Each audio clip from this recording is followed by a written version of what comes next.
The year was 2017, September to be exact, and the raw beauty of Glacier National Park held a sinister secret in its icy embrace. David Kellerman, a software engineer with the mountains etched into his very soul, vanished during a solo ascent. 28 years old, brimming with life and the quiet confidence of an experienced climber, he was swallowed whole by the vast wilderness. For 3 arduous weeks, search teams scoured every conceivable inch of the park's formidable landscape. Mountain faces were scaled, valleys meticulously explored. Every ledge, every treacherous crevice that rescue equipment could reach was examined with desperate hope. But the mountain remained silent, offering not a single trace of David. Nearly a year bled into the calendar. 12 long, agonizing months. The seasons turned, snows fell and melted, and the memory of David Kellerman began to fade into the realm of unsolved mysteries. Then a twist of fate, as stark and unforgiving as the landscape itself. A team of ice researchers, going about their routine glacier measurements near Mount Cleveland, encountered an anomaly. They broke through a previously unknown ice formation, a shimmering, fragile barrier concealing a truth far stranger than fiction. Suspended within a natural ice cave, perfectly preserved by the relentless grip of sub-zero temperatures, was David Kellerman. He was frozen solid, a ghost captured in time. But the macabre tableau of his discovery, inverted, held by ropes, deep within the ice, ignited a firestorm of questions. Questions that even today investigators wrestle with, questions that challenge the very definition of survival in the wild. The day David Kellerman vanished, September 14, 2017, dawned with a deceptively benign beauty.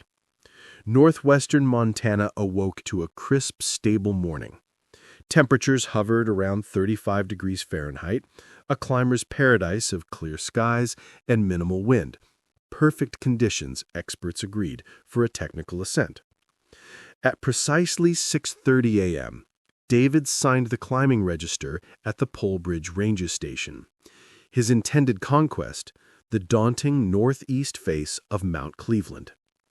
The duty ranger, the last official to see him, later recalled a man radiating preparedness, a quiet confidence that bordered on serene. David's gear list was standard for the serious mountaineer. Ice axes gleaming, crampons sharp, a sleeping bag rated for a brutal -20 degrees, and enough rations for a 3-day climb. His estimated return, September 17th. Ample time, he'd calculated, to account for nature's fickle moods. David Kellerman was no amateur. His roommate, James Whitmore, speaking from their Seattle apartment, painted a picture of a man utterly devoted to the vertical world. 8 years of serious climbing, technical routes conquered in the formidable Cascades, summers spent grappling with Alaskan glaciated peaks, and several challenging faces mastered in the Canadian Rockies. Mount Cleveland, while demanding, was well within his formidable skill set. The route he'd chosen, moderately difficult, was well documented, dotted with established anchor points and camps that had sheltered climbers for decades. This pedigree, this meticulous preparation, was precisely why his disappearance was, from the very beginning, so utterly inexplicable. The last confirmed sighting of David occurred around 2 p.m. on September 14th. 2 climbers, descending a different route, reported seeing a solitary figure matching David's description at an elevation of roughly 8,200 feet. He was moving steadily, they recounted to park rangers, in complete control of his ascent, displaying no hint of distress. The weather, too, held its breath. Stable throughout the afternoon, no sudden squalls or obscuring fogs to trigger an accident. When September 17th arrived and David failed to check out, Glacier National Park Search and Rescue Team immediately initiated their standard urgent protocols. His vehicle, a familiar blue Toyota pickup, sat undisturbed in the Polebridge parking area, a silent sentinel. Inside, investigators found his wallet, his cell phone, and a detailed climbing plan, a meticulous blueprint that mirrored the route he'd registered. No signs of struggle, no hurried departure. It was as if David Kellerman had simply evaporated into the mountain air. The initial search operation began at dawn on September 18th. Elite teams of mountain rescue specialists, their movements guided by the watchful eye of helicopter reconnaissance, commenced systematic sweeps of David's intended route. They meticulously checked every established camping area, every technical section known to test a climber's mettle, and every potential fall zone beneath the sheer cliff faces. Search dogs, their keen senses honed for human scent, were deployed. They picked up traces near the base of the climb, a flicker of hope, but the trail vanished utterly above 7,500 feet. It was as if David Kellerman had simply ceased to exist at that elevation. For the first week, the mountain offered a reprieve, the weather remaining remarkably favorable. Rescue teams gained access to areas normally rendered impassable by storms or ferocious winds. They deployed thermal imaging equipment, scanning for the faintest whisper of body heat, and metal detectors, hoping to snag the glint of discarded climbing gear. Specialized equipment designed to detect human remains was even brought in. Volunteers, seasoned climbers intimately familiar with every fold and crevice of the mountain, joined the relentless effort, dedicating hundreds of hours to exploring even the most remote, unvisited corners. By the end of that first week, the search had aggressively expanded beyond David's registered route. Teams began to consider alternative paths, scenarios where weather or unforeseen conditions might have forced a change of plan. Every accessible ice formation, every potential rock shelter, every bivouac site within a 5-mile radius of his last known position was meticulously examined. Helicopter crews flew relentless grid patterns over the entire area, capturing every visible detail, every shadow and crevice, for later, painstaking analysis by experts who might discern what airborne eyes had missed. The search pressed on for 3 full, grueling weeks. Over 40 square miles of unforgiving mountainous terrain were covered, much of it demanding advanced technical climbing skills to even access.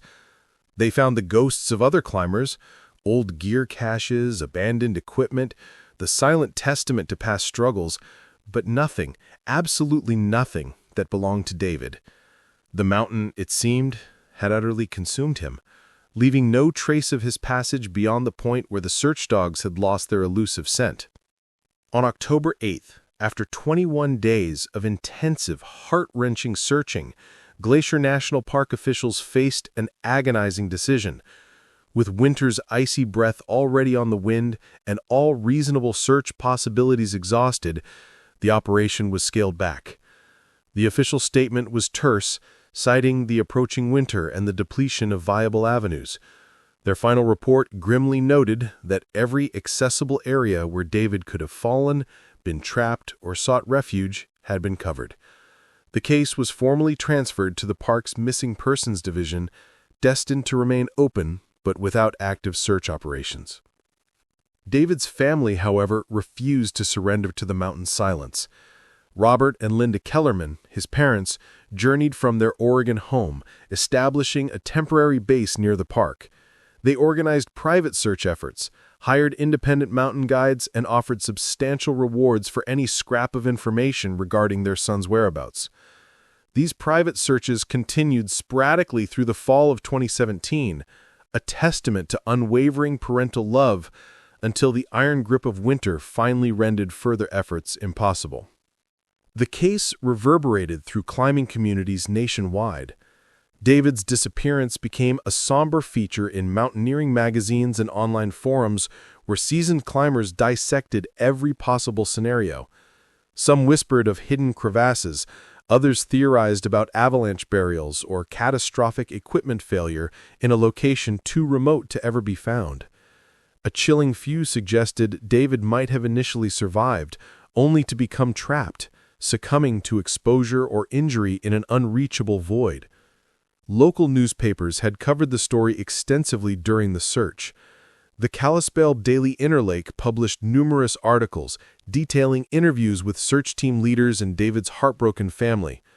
One article quoted the search coordinator, a veteran of 2 decades of mountain rescue, confessing that David's disappearance was among the most perplexing he had ever encountered. Unlike most climbing accidents, which often leave some grim evidence, David's case offered no clues, no whisper of what went wrong, or even where. As winter descended upon Glacier National Park, the search for David Kellerman entered a dormant, frozen phase. Snow entombed the mountains, making further ground searches an impossibility until the following spring. His family clung to a fragile hope that he might have found shelter, somehow survived. But rescue experts, in hushed, private conversations, acknowledged the stark reality. The chances of surviving a Montana winter in the mountains were, heartbreakingly, virtually zero. The case file remained open, a cold testament, but active investigation ceased. Through the long, bleak winter months, David's disappearance continued to haunt those who knew the mountain best. Experienced guides and grizzled park rangers debated the case in informal settings, wrestling with how a climber of David's caliber could simply vanish on a well-traveled route. Some murmured about Mount Cleveland's history of unusual incidents, but nothing, they agreed, on par with a complete disappearance utterly devoid of trace evidence. The spring of 2018 brought a fragile resurgence of hope for David's family. As the snows reluctantly retreated and climbing routes once again became accessible, they organized new search efforts. These were smaller in scale, but focused on areas that had been utterly unreachable during the previous fall's frozen operation. Volunteers included some of the most seasoned mountaineers in the region, individuals who knew every hidden corner of Glacier National Park's vast backcountry. Yet these spring searches, despite their grim determination, yielded no new information about David's fate. The mountain had held its secrets through the winter, and the melting snow revealed nothing that had been hidden beneath. By the summer of 2018, even David's most resolute supporters began to acknowledge a bitter truth. They might never learn what had truly happened to him. The case, it seemed, was destined to join the heartbreaking ranks of unsolved disappearances that occur in wilderness areas across the country each year.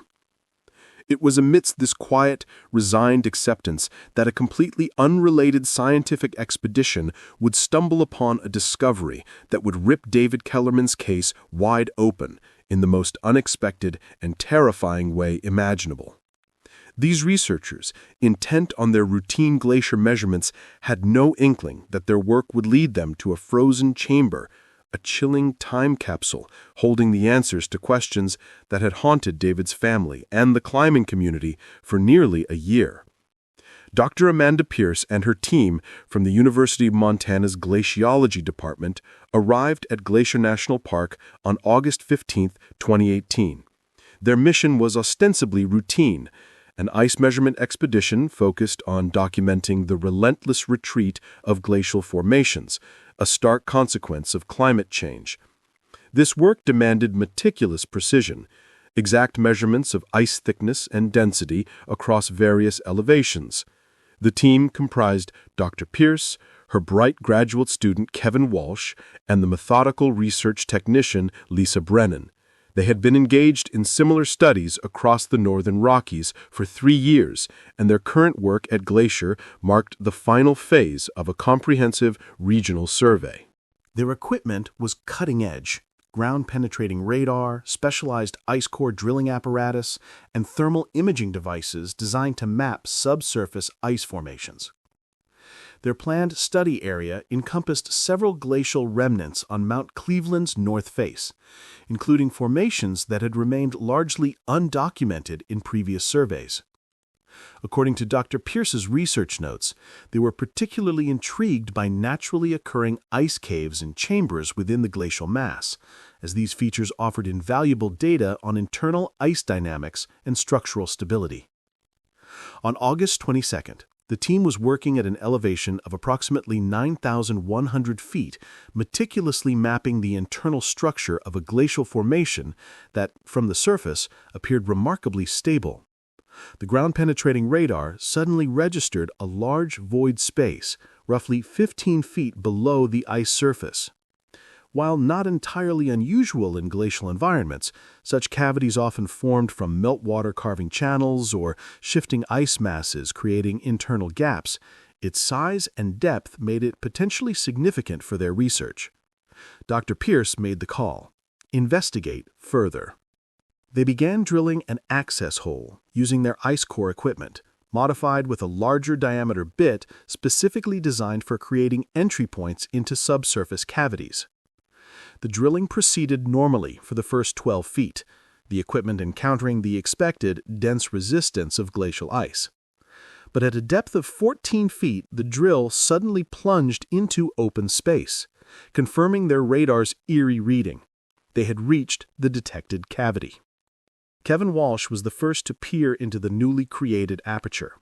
Armed with a high-powered LED flashlight, he attempted to assess the size and characteristics of the cavity below. According to his later statement to investigators, the beam revealed a chamber far larger than their radar had suggested, with smooth, ethereal ice walls that reflected the light in peculiar, almost hypnotic patterns. As he adjusted the angle of his beam, sweeping it across different sections of the cavern, the light illuminated something that made him freeze. He immediately called for Dr. Pierce.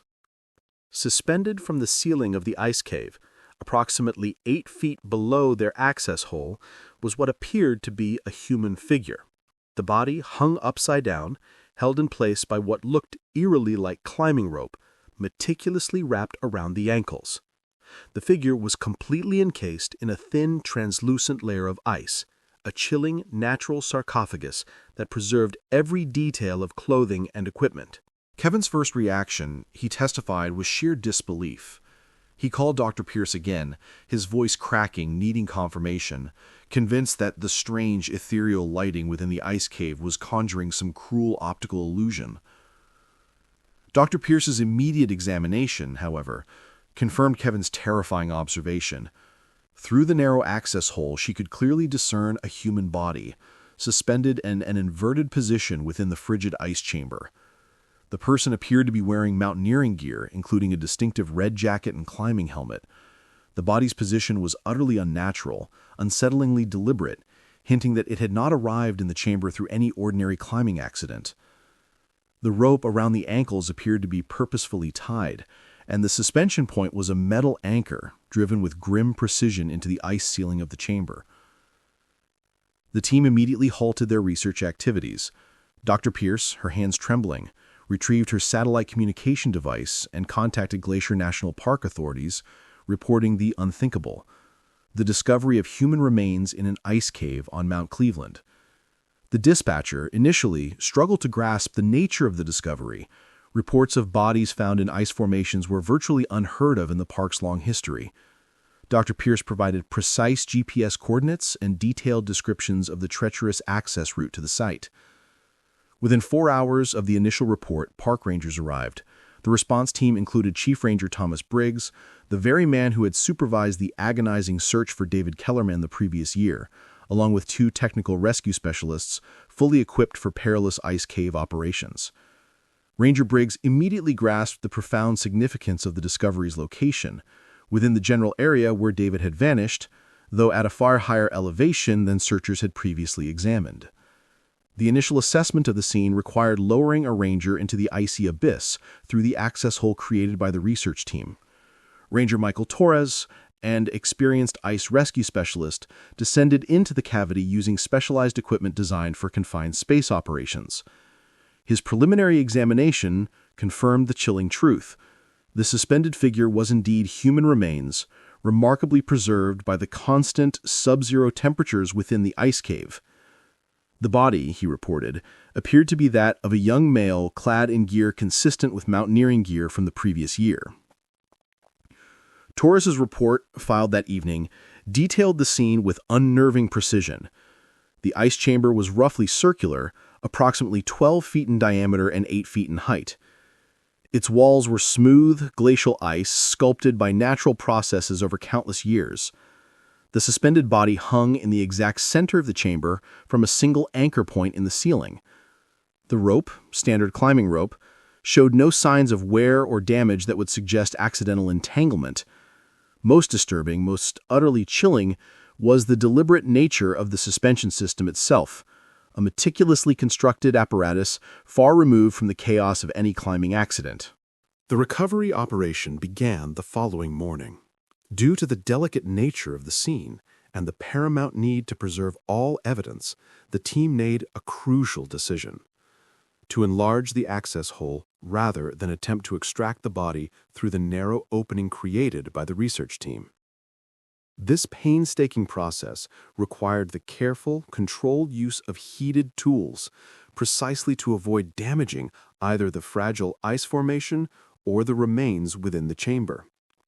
The work proceeded slowly, punctuated by frequent pauses to meticulously photograph and document every aspect of the scene before any alterations were made. As the access hole was carefully enlarged, additional details came into stark, chilling focus. The suspended figure wore a red mountaineering jacket with distinctive yellow trim, climbing pants, and robust mountaineering boots. A climbing helmet remained secured to the head, and a small backpack was still attached to the body's back.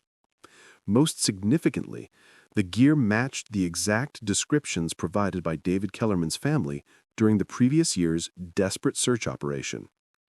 Ranger Briggs, haunted by that earlier search, immediately recognized the clothing as utterly consistent with David's known equipment.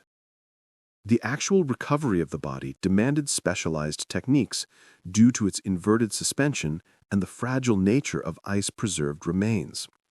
The team employed a combination of heated tools and careful manual work to meticulously free the suspension rope from its anchor point in the ice ceiling.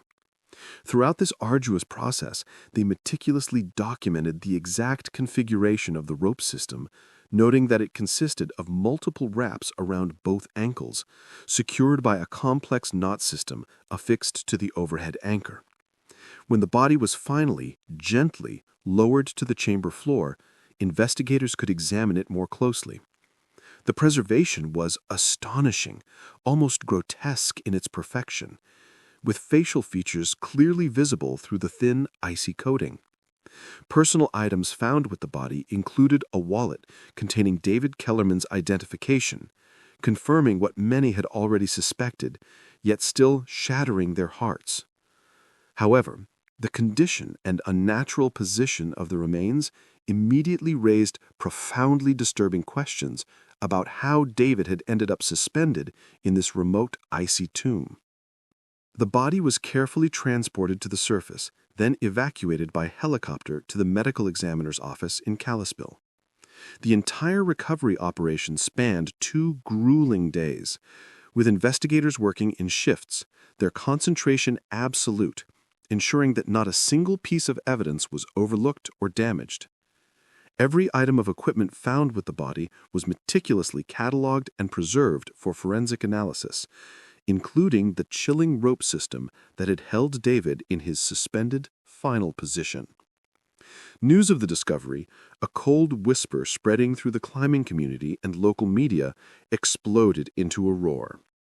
David's family was notified privately before any public announcements, granted a brief, agonizing moment to process the news. But the utterly bizarre circumstances of the discovery guaranteed that the story, once public, would command intense, unsettling attention. The image of a climber found suspended upside down in an ice cave seized the public imagination, igniting a torrent of questions about what unspeakable horror had transpired during David's final hours on that unforgiving mountain.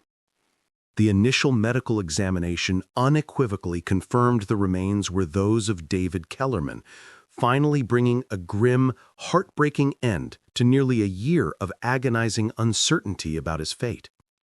However, the examination also unearthed details that deepened the already profound mystery surrounding his death. The unnatural position of the body, the deliberate nature of the suspension system, and the remote, almost inaccessible location of the ice chamber all pointed away from a typical climbing accident. Instead, investigators found themselves confronting evidence that screamed of something far more disturbing, far more inexplicable than anyone had dared to anticipate when the search for David first began. The medical examiner's initial report, delivered 3 days after David Kellerman's body was recovered from the glacial tomb, contained findings that immediately catapulted the case from a missing person investigation to the grim realm of a potential homicide. Dr. Margaret Hoffman, the chief medical examiner for Flathead County, a woman seasoned by hundreds of cases involving deaths in wilderness areas, noted in her preliminary assessment that David's case presented unique challenges. The unprecedented preservation conditions, coupled with the utterly bizarre circumstances of the discovery, defied conventional analysis. The autopsy revealed a horrifying truth. David had sustained multiple injuries prior to his death: fractured ribs, a dislocated shoulder, and severe bruisings across his torso and limbs. But the pattern of these injuries, Dr. Hoffman noted with professional detachment, was utterly inconsistent with a typical climbing fall or an avalanche burial. Her report stated chillingly that the injuries appeared to have been inflicted over a period of time rather than in a single catastrophic event. Most significantly, some of the fractures showed signs of partial healing, indicating that David had survived for several days, possibly even weeks after sustaining these initial brutal injuries. The ultimate cause of death was confirmed as hypothermia, but the circumstances surrounding the onset of this fatal exposure raised a barrage of disturbing questions. David's clothing was intact, appropriate for mountain conditions. His gear showed no signs of damage that would have compromised his ability to maintain body temperature. His position within the ice cave, while macabre, should have offered some protection from the biting wind and precipitation. Dr. Hoffman noted that healthy individuals, properly geared, rarely succumb to hypothermia in sheltered environments unless other, sinister factors prevent them from maintaining body heat through movement or other warming techniques. The rope system used to suspend David's body became a central, horrifying focal point of the investigation. Forensic analysis confirmed that it was, indeed, David's own climbing rope, identified through manufacturer markings and wear patterns that matched equipment descriptions provided by his climbing partners. However, the knot configuration used to secure his ankles was not a standard climbing knot. Instead, investigators found a complex, intricate binding system that appeared to be designed specifically to prevent escape rather than to provide climbing security. Detective Ray Hutchinson of the Flathead County Sheriff's Office, a veteran of 15 years in violent crimes and numerous deaths in wilderness areas, was assigned as lead investigator. In his initial case notes, Detective Hutchinson scribbled a chilling deduction. The evidence suggested David had been deliberately restrained and left to die in that ice cave. The immediate, agonizing question was, who could have accomplished this in such a remote location, and why would they have chosen such an elaborate, torturous method? The investigation team returned to the ice cave, conducting a more thorough, systematic examination of the scene. Using specialized lighting and high-resolution photography equipment, they meticulously documented every detail of the chamber's interior. The ice walls bore no tool marks, no signs of artificial excavation, confirming the cave was a natural formation. However, investigators discovered several items that had not been immediately visible during the frantic recovery operation. These included a small camping stove, empty food containers, and a sleeping bag that demonstrably did not belong to David. The presence of these additional items suggested a chilling scenario.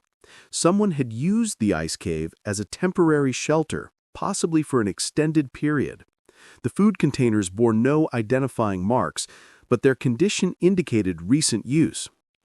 The sleeping bag was a military surplus model, distinctly different from the civilian gear typically favored by recreational climbers. Most intriguingly, investigators found a small notebook wrapped meticulously in plastic tucked away in a crevice near the back of the chamber. The notebook contained handwritten entries spanning several weeks in September 2017, commencing just days after David's disappearance. The handwriting was cramped, almost illegible, but forensic analysts, with painstaking effort, were able to decipher most of the text. The entries described daily activities within the ice cave, including detailed observations about weather conditions, meticulous food rationing, and what appeared to be surveillance of climbing activity on the mountain below. Several entries specifically mentioned David, chillingly referring to him as the subject, documenting his condition over time. One entry, dated September 20th, read with clinical detachment. Subject showing signs of delirium. Injuries from initial capture, healing slowly. Cave temperature maintaining preservation conditions. Must maintain observation protocols. Another entry, from September 25th, stated with horrifying finality. Subject no longer responsive to verbal commands. Hypothermia progressing as expected. Documentation phase nearly complete. The cold, clinical tone of these observations suggested an unspeakable truth. David's captivity and agonizing death had been part of some deliberate experiment or study. The notebook also contained detailed sketches of the ice cave's interior, with measurements and meticulous notes about its structural features. These drawings evinced a level of familiarity with the location that could only have stemmed from extended observation and calculated planning. Most disturbing, most utterly sickening, were several sketches of David himself, in his suspended position, drawn from different angles, annotated with notes about rope tension and body positioning. The sketches implied that his captor had spent considerable, perverse time perfecting the chilling suspension system. Detective Hutchinson, his gut twisting with disgust, expanded the investigation to include a meticulous analysis of all climbing permits issued for the Mount Cleveland area during September 2017. The objective, to identify anyone who might have been in the vicinity during the time period covered by the notebook entries. This painstaking process revealed that several other climbers had registered for routes in the general area, but most had completed their climbs and departed before David's disappearance. However, one permit stood out, a stark anomaly. A permit had been issued on September 10th to someone identifying himself as Dr. Carl Brenner, claiming to be conducting glaciological research for the University of Alaska. The permit was for an extended stay of up to 30 days, encompassing the entire period of David's disappearance and captivity. But when investigators contacted the University of Alaska, they found no record of any Dr. Carl Brenner on their faculty or research staff. The address provided on the permit application led to a vacant lot in Anchorage. The phone number was disconnected. The false permit application suggested a horrifying level of premeditation. David's captor had planned the operation meticulously, well in advance, crafting a legitimate-sounding cover story that would allow extended access to the remote area without arousing suspicion. The 30-day permit duration also chillingly aligned with the timeline suggested by the notebook entries, indicating that the entire sequence of events had been carefully orchestrated rather than opportunistic. Investigators immediately launched a search for any trace of the mysterious Dr. Brenner in the vicinity of Glacier National Park. They checked local motels, scrutinizing camping areas, and questioning equipment rental shops for anyone matching the generic description provided on the permit application: a middle-aged white male of average height and build. But investigators clung to the hope that someone might recall unusual behavior or peculiar requests for specialized equipment. The relentless search for Dr. Brenner led investigators to a small, unassuming outdoor equipment shop in Whitefish, Montana, approximately 40 miles from Glacier National Park. The shop owner, Gary Novak, remembered a customer who had purchased a truly unusual combination of items in early September 2017. The customer had indeed bought rope, carabiners, and other standard climbing hardware, but had also purchased items not typically associated with mountaineering: military-style rations, medical supplies, and a portable weather radio. Novak's description of the customer matched the general details from the permit application, but he recalled additional, crucial details that proved significant. The customer had paid cash for all purchases and had asked unsettlingly specific questions about the durability of rope in sub-zero conditions. Most memorably, he had inquired about the shop's return policy for unused equipment, suggesting, chillingly, that he planned to return items after a specific period of use. The investigation team also discovered that someone matching Dr. Brenner's description had been sighted at several locations around the park during September 2017. A gas station attendant in West Glacier remembered a customer who had purchased unusually large quantities of fuel and had asked detailed questions about road access to remote areas of the park. A campground host at Apgar reported a camper who had stayed for several days but had been notably secretive about his activities, leaving early each morning with a large backpack and returning after dark. These sightings began to forge a chilling timeline that aligned perfectly with the notebook entries and David's known movements. It appeared that Dr. Brenner, whoever he truly was, had been conducting surveillance of climbing activity in the area for several days before David's arrival.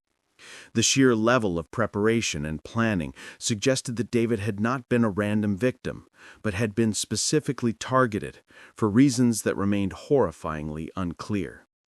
As investigators painstakingly pieced together more details about the mysterious Dr. Brenner, a disturbing profile began to emerge: someone with extensive outdoor experience, detailed knowledge of the local area, and access to specialized equipment.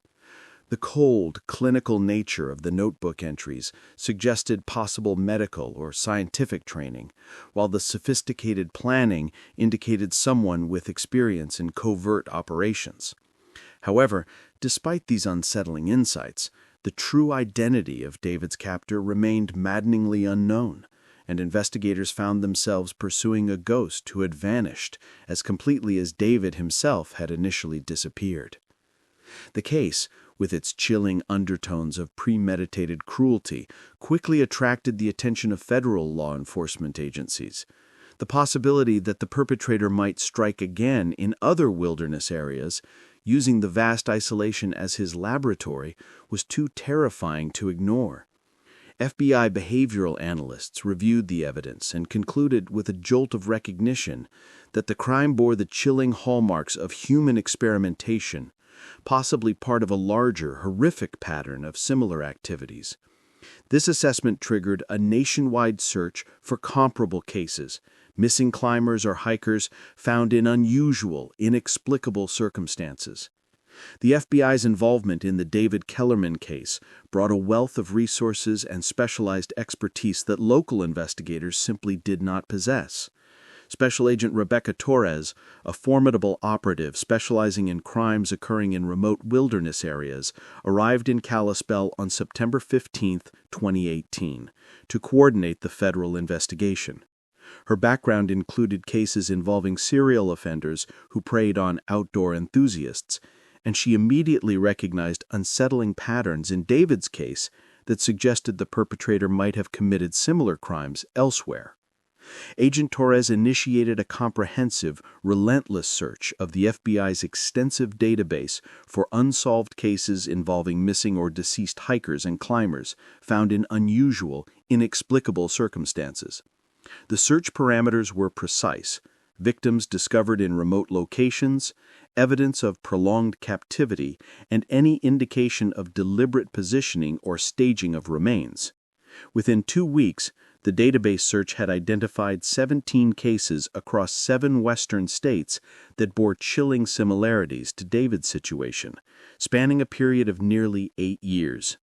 The most compelling match was the tragic case of Jennifer Walsh, a 26-year-old rock climber who had disappeared in Olympic National Park in Washington state during August 2015.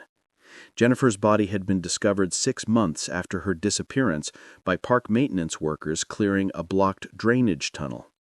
She had been found in a seated position, secured to a metal pipe with climbing rope in a location that required significant technical expertise to access.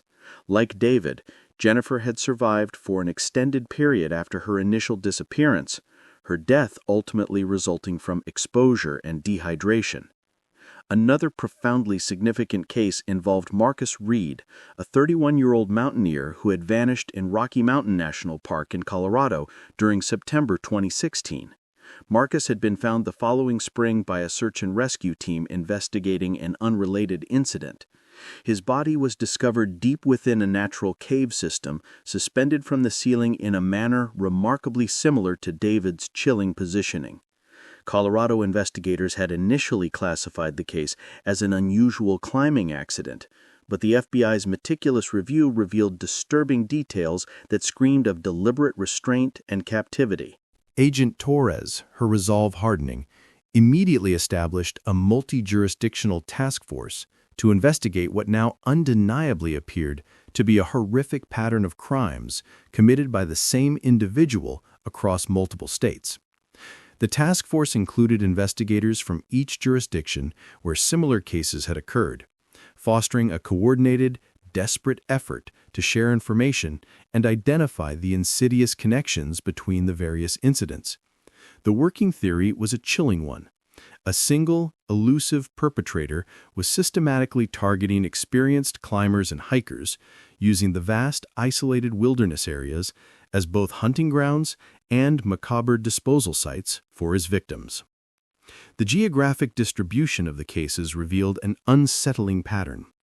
The perpetrator was highly mobile, intimately familiar with remote wilderness areas across the entire western United States. The crimes had occurred in national parks and wilderness areas stretching from the rain-swept peaks of Washington to the arid beauty of New Mexico, always in locations that demanded significant outdoor skills to access. This pervasive mobility suggested someone with extensive outdoor experience, perhaps a professional guide, a field researcher, or someone whose work routinely required travel to remote, unforgiving locations. Analysis of the timeline between incidents showed a calculated spacing. The perpetrator typically allowed several months to pass between crimes, possibly to evade detection or to meticulously scout new hunting grounds. The crimes also exhibited a distinct seasonal pattern, with most occurring during late summer or early fall, when weather conditions were most favorable for extended outdoor activities. This timing suggested a predator who planned his gruesome activities around optimal conditions for both accessing remote areas and, chillingly, for maintaining victims in outdoor environments. The task force's investigation uncovered another crucial pattern. In several cases, false permits or fabricated registrations had been used to gain legitimate access to restricted areas. In Olympic National Park, investigators found records of a research permit issued to a Dr. William Hayes from Oregon State University, but the university had no record of such a person. In Rocky Mountain National Park, a similar permit had been issued to a Dr. Michael Foster, ostensibly conducting wildlife research for Colorado State University, but this identity also proved to be completely fabricated. The repeated use of false academic credentials suggested a perpetrator with extensive, intimate knowledge of how research permits were processed and what documentation was required to gain access to restricted areas. This specialized knowledge, combined with the cold, clinical nature of the notebook found in David's case, led investigators to a chilling theory. The perpetrator might possess legitimate academic or research credentials that he was leveraging as a foundation for constructing his elaborate, false identities. Dr. Patricia Vance, a forensic psychologist consulted by the task force, began to painstakingly construct a behavioral profile of the perpetrator, drawing upon the totality of evidence from all related cases. Her analysis suggested that these horrific crimes were driven by a perverse, obsessive desire to study human behavior under extreme stress conditions, possibly as part of some grotesque form of psychological research or experimentation.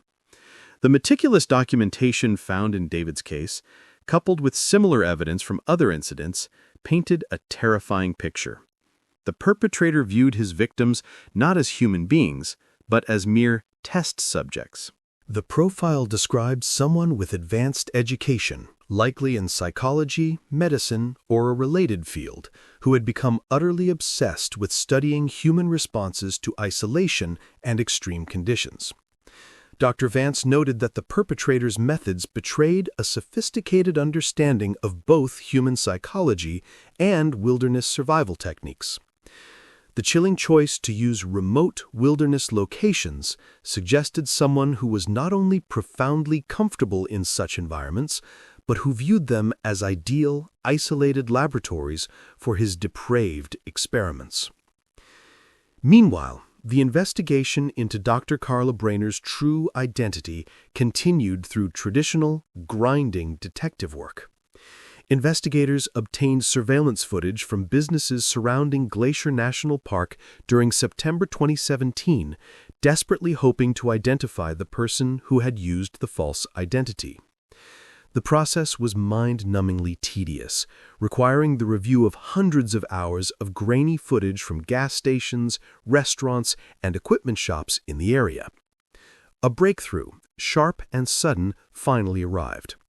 Investigators, sifting through footage from a bank ATM in Whitefish, Montana, dated September 8, 2017, spotted him. The footage showed a man unmistakably matching Dr. Brainer's description, making a cash withdrawal using a debit card. The transaction provided investigators with their first concrete lead, a lifeline. The card was linked to an account registered to Thomas Aldrich, a 45-year-old former university researcher from Portland, Oregon. The background investigation into Thomas Aldrich quickly revealed a dark, unsettling past.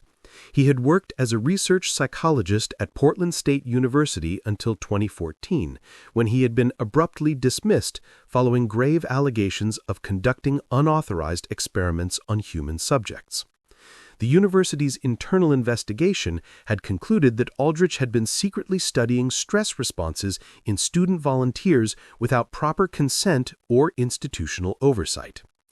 Although criminal charges had not been filed at the time, the university had summarily terminated his employment and banned him from campus for life. After his dismissal from Portland State, Aldrich had, chillingly, vanished from public records. He had sold his house, closed his bank accounts, and severed all contact with former colleagues and acquaintances. Investigators discovered that he had been living off the grid for several years, using only cash transactions and a bewildering array of false identities to evade detection. The bank account used in Whitefish was one of several he had opened under different names, funded through a complex, almost untraceable network of financial transactions designed to utterly obscure his activities. The discovery of Aldrich's true identity provided investigators with their first clear, horrifying suspect. But locating him proved to be an immense challenge. He had no permanent address, no regular employment, and virtually no digital footprint that could be traced through normal investigative methods. The task force expanded their search to include a meticulous analysis of financial records, vehicle registrations, and any scant documentation that might reveal his current whereabouts. Investigators also began a deep dive into Aldrich's academic background and published research, desperately seeking to understand his twisted motivations and methods. His doctoral dissertation, completed at the University of Washington in 2003, had focused on psychological responses to isolation and sensory deprivation. His early research had, ironically, been conducted within ethical guidelines. But colleagues who were interviewed described him as becoming increasingly, dangerously obsessed with pushing the boundaries of what was considered acceptable in human subjects research. Dr. Sarah Mitchell, who had worked with Aldrich at Portland State before his dismissal, told investigators, her voice laced with a mixture of fear and regret, that he had become fixated on studying what he called authentic stress responses. Reactions that, he argued, could only be observed when subjects were utterly unaware they were being studied. He had contended that traditional laboratory research was woefully inadequate because subjects inevitably modified their behavior when they knew they were being observed. This chilling philosophy, it now terrifyingly appeared, had evolved into the systematic targeting and study of unwilling victims in the vast, unforgiving wilderness. The task force also discovered that Aldrich possessed extensive outdoor experience that predated his academic career. He had worked as a wilderness guide in Alaska during his graduate school years and had completed advanced training in mountaineering and wilderness survival. This deep-seated background chillingly explained his uncanny ability to operate effectively in remote areas and to overpower experienced outdoor enthusiasts like David Kellerman.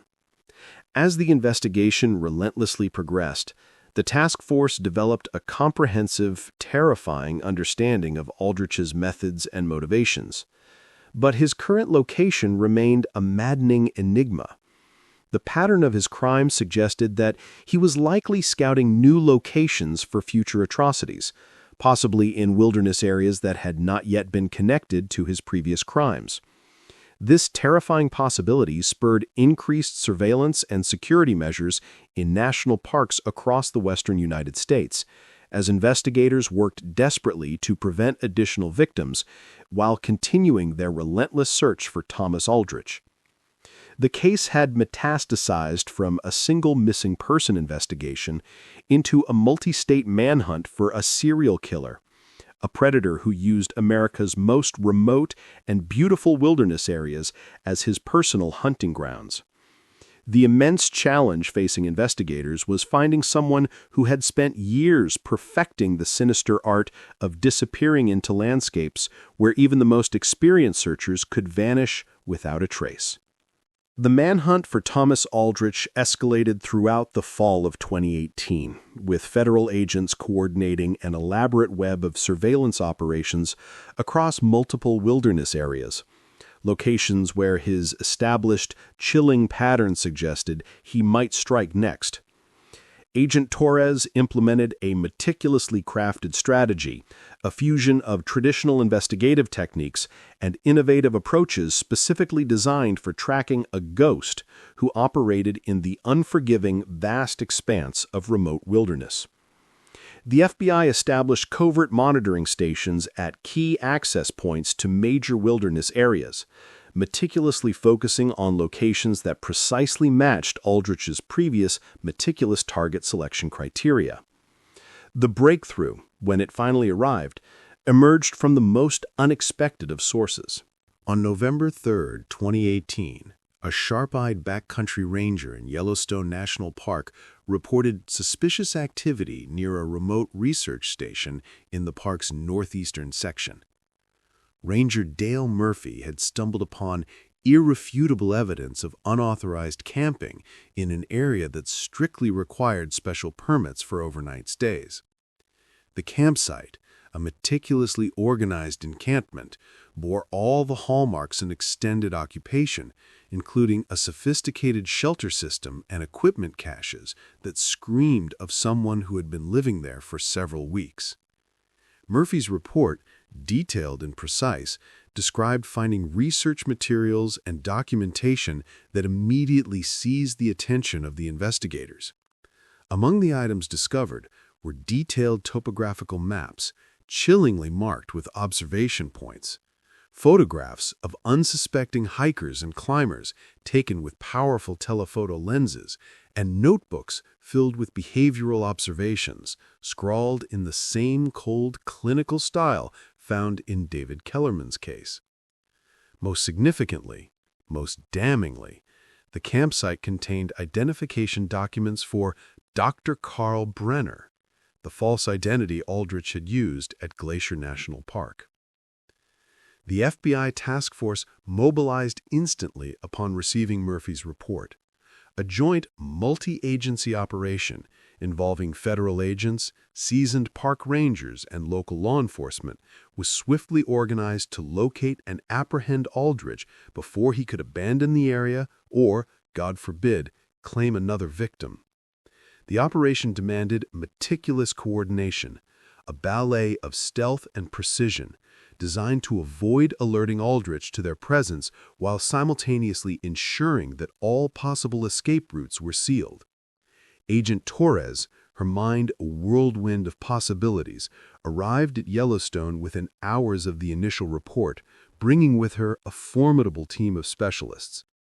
These were individuals rigorously trained in wilderness operations and fugitive apprehension, tracking experts who could read the faintest signs on the earth, wilderness survival specialists intimately familiar with every nuance of the landscape, and behavioral analysts who could help predict Aldrich's likely movements and reactions under pressure.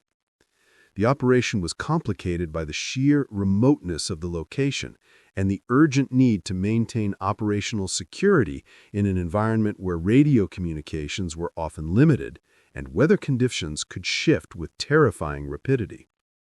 The search for Aldrich's current location began with a meticulous, painstaking examination of the abandoned campsite. Forensic specialists documented every single item found at the location, desperately seeking clues about his recent activities and possible destinations. The photographs discovered at the site were particularly revealing, displaying with chilling clarity that Aldrich had been conducting active surveillance of several hiking groups that had passed through the area during the previous weeks. The images suggested, horrifyingly, that he was in the chilling process of selecting his next victim when Ranger Murphy's unexpected discovery had forced him to abandon his base of operations. Tracking specialists, their senses heightened, scoured the area around the campsite for any discernible signs of Aldrich's departure route. They found footprints, faint but discernible, leading away from the camp towards a series of thermal features that characterized this wild section of Yellowstone. The tracks were relatively fresh, suggesting that Aldrich had abandoned the site within the previous 24 to 48 hours. The direction of travel indicated that he was moving deeper into the wilderness, further away from civilization, rather than toward any of the park's official exit points.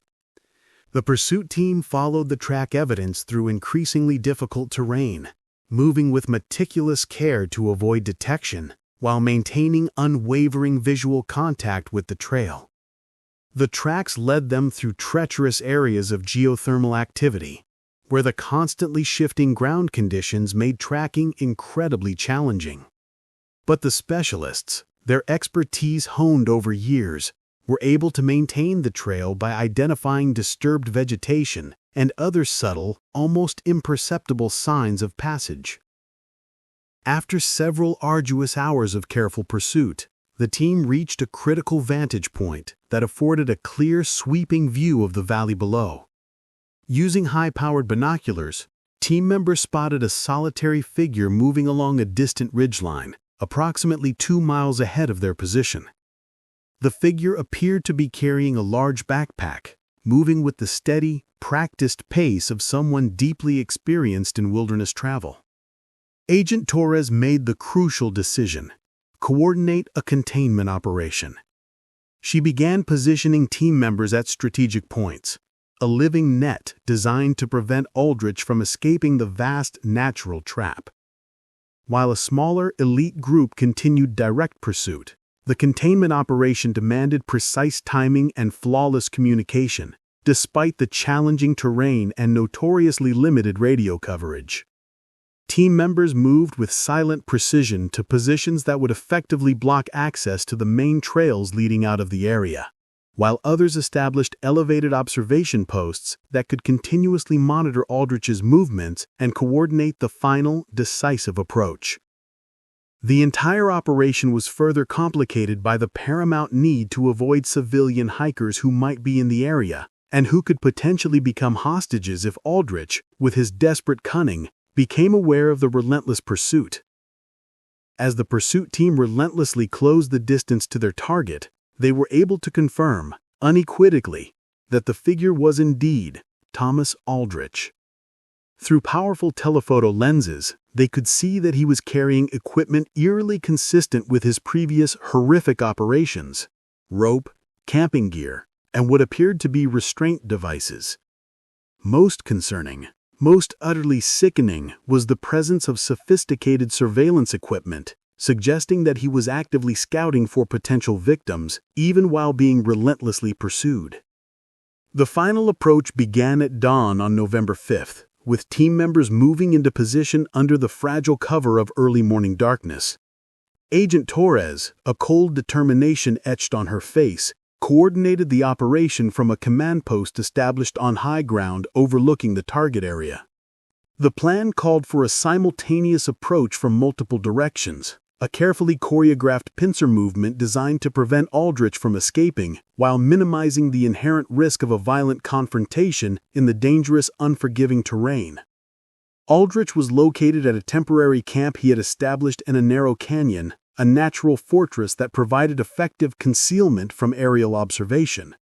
The camp, like all his previous operations, displayed the same chilling level of organization and meticulous planning: carefully positioned equipment, clear sight lines to monitor any approaching threats.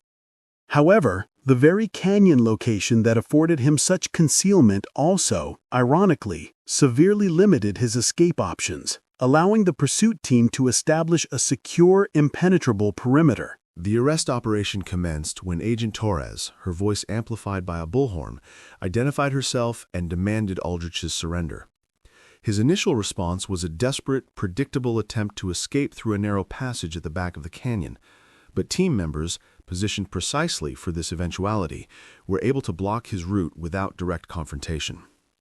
After a tense, agonizing standoff lasting nearly 2 hours, during which Aldrich made several unsuccessful, desperate attempts to find alternative escape routes, he finally surrendered without violence.